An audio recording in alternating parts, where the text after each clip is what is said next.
এখনো রকেটকে এখানে থেকে বার করে আনতে পারবো না। রকেট যদি রাস্তাকে হয়ে সব কিছু বলে যায় তাহলে হয়তো আইনের হাত করা আমার হাতে পড়ে যাবে।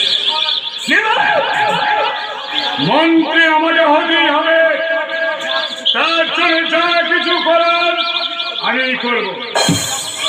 যেমন বলি হয় উচ্চতায় লাগে ওই রকেটকে আমার চাই।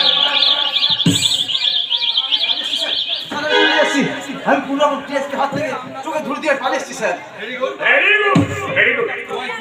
তুমি ফিরবে, আমি ভীষণ খুশি হয়েছি। মিস্টার দত্তখালে আমার কথা রেখেছে।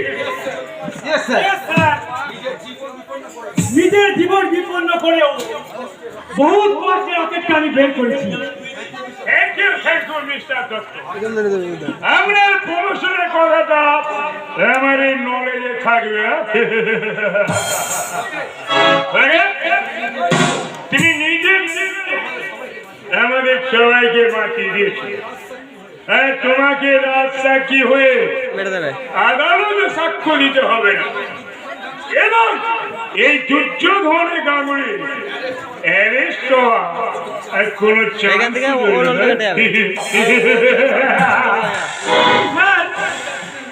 দু চার দিনের মধ্যে ওই ডিএসপি কে না সরালে যেমন করি হোক ওই বেটা পুরো খুঁজে বের করবি। তাছাড়া রকেট সমস্ত গোপন কথা প্রকাশ করেছে। না স্যার, আমি কোনো কথা ফাঁস করি। এই আমরা কাছে বলছি স্যার। তুমি রাজসাক্ষী হবে, নিজে বেঁচে এই দুর্যোধন গাঙ্গুলিকে বাঁচতে চায় না। রকেট বিশ্বাস করুন স্যার, আমি ফটো শেষ করে দিল মনে হয়। ওটাকে ফিনিশ করবে। আমাকে বাঁচতে দিন। বলবে দেই ওদের পর ফটো শেষ করে দিল।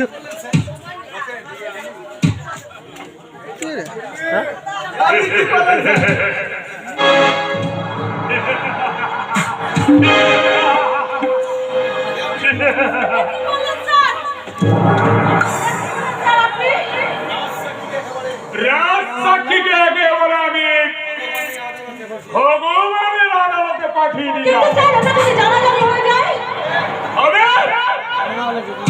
এত বড় ঘটনা অথচ কেউ জানবে না, তাই তো কোনো হয়। এখন জনগণকে জানিয়ে দেবো। এই জনগণকে জানিয়ে দেবো।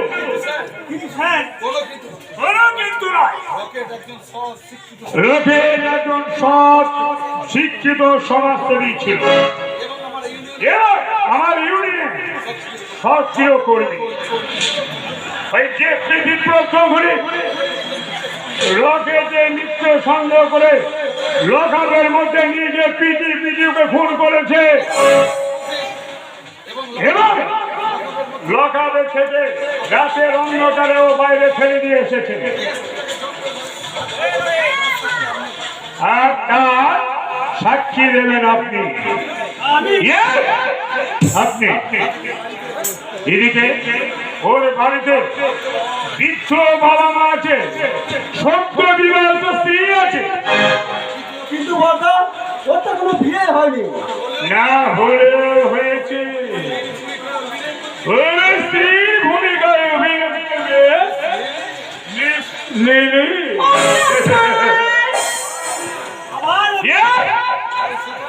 কাল সকালে জনগণের সামনে নতুন অভিনয়ে দাঁড়িয়ে সাজিয়ে রকেটের মৃত্যু জনে সারা শহর জুড়ে সৃষ্টি হবে এক শোক মিছিল।